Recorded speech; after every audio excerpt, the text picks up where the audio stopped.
How's it going? Great. How about you? Good, good. Busy and crazy. That's my life. Well, it's a pleasure to have you talk to Brazil Rock Melody, the You, page, you and too. I'm sure you have lots of fans here in Brazil. And have you got messages from Brazil over these years? And how come you've never played here? Yes, we have. We know we have a lot of fans in Brazil, and I'm not sure why we haven't played down there. I think it has something to do with logistics, and it's just I don't know. Maybe because we've had some shady dealings with promoters from like other countries. So, I don't really know exactly what the main reason is. I just know that either the offers weren't good enough, or something was not right with the offer we got. So that's probably the main reason. But we'd love to. Good. I hope so.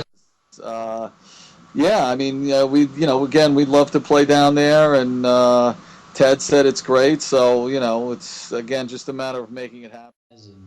You've always had this melody, the Yeah. melody in your music, and you don't make that blues based hard rock like most American hard rock bands, and you add different elements in the music. So is this because of your musical influences? Are you into that kind of blues hard rock?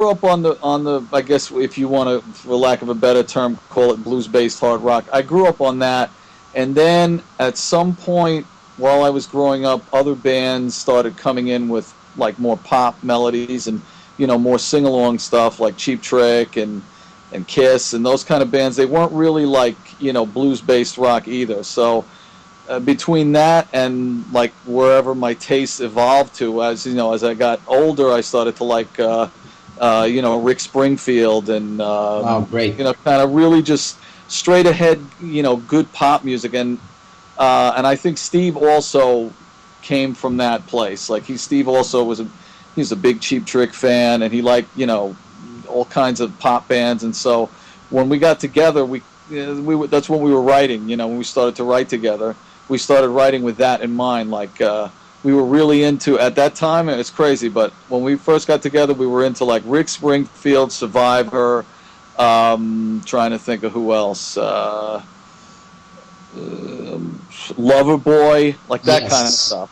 So if Yes. you listen close enough on the first album, there are influences from all of those bands and more. So but that's what we were really into. We our goal was to try and be like a hard rock Survivor.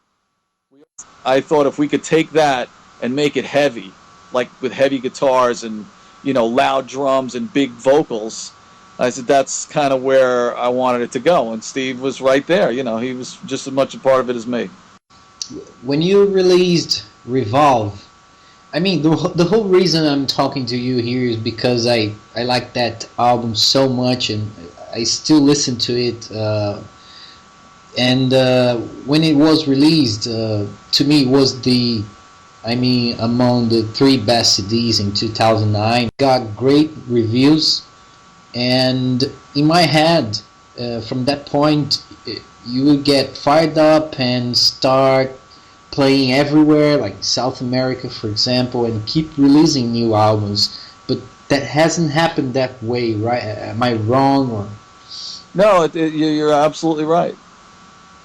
It's what can I say? The band Danger Danger is kind of like we all love each other, but we're all dysfunctional in our own way. And uh, my plan was to release that album and go play behind it. But for some reason, again, us wanting to go play and actually making it happen are two different things because everybody has a different agenda, and a lot of times it's hard to get two out of the three of us to agree on something, and again, we're not younger guys, so we can't really go out and like do a proper tour and rough it the way we used to, meaning like no sleep, five people in a hotel room, all that stuff.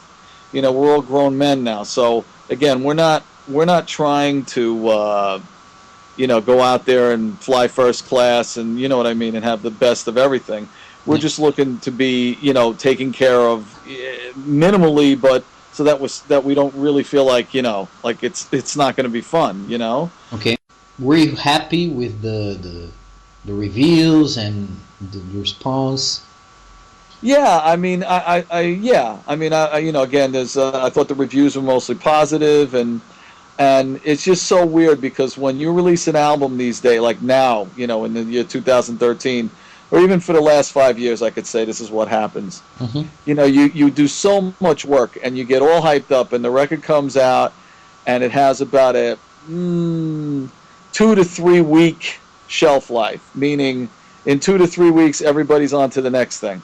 Mm. So it's so weird how you get kind of amped up and you get all into it, and the record comes out, and you get a few good reviews or whatever, and that's all nice, and then 2 weeks later people start talking about the new whatever, so and Yeah. so album, and then you're like, wow, I did all that work and I put all that effort in for that.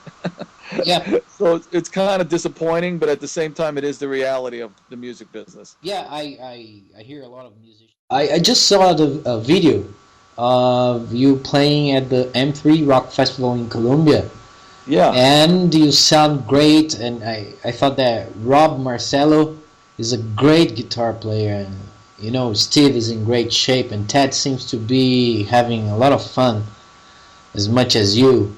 And having said that, and any plans for Danger Danger DVD, because you don't have one, right? And with this, The burning DVD question.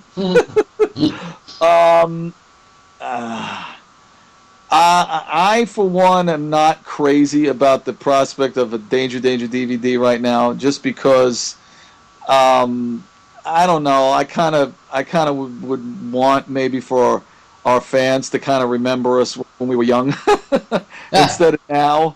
So especially because we've never had one. So if we make one now, it's going to be kind of weird because we're all a lot older. So oh, it would take a lot of convincing for me, at least, to be interested in it.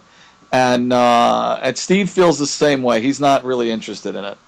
wow, I don't know. I mean, again, if the cries were loud enough for a DVD, like if people just kept bugging us, like, "Hey, you got to do a DVD," then I guess we would consider it more. But it's just again, it's a tough thing to just get everybody on the same page with this band. what are the plans with Danger Danger for this year and next year?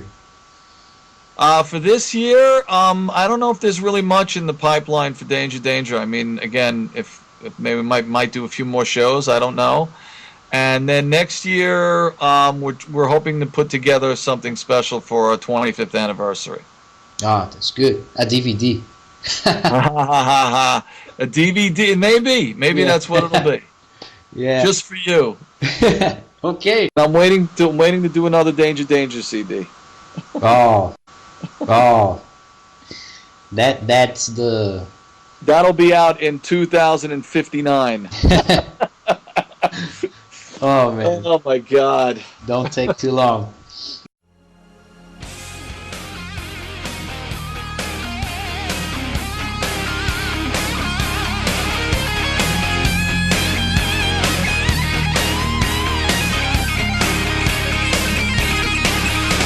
There comes a time a man's got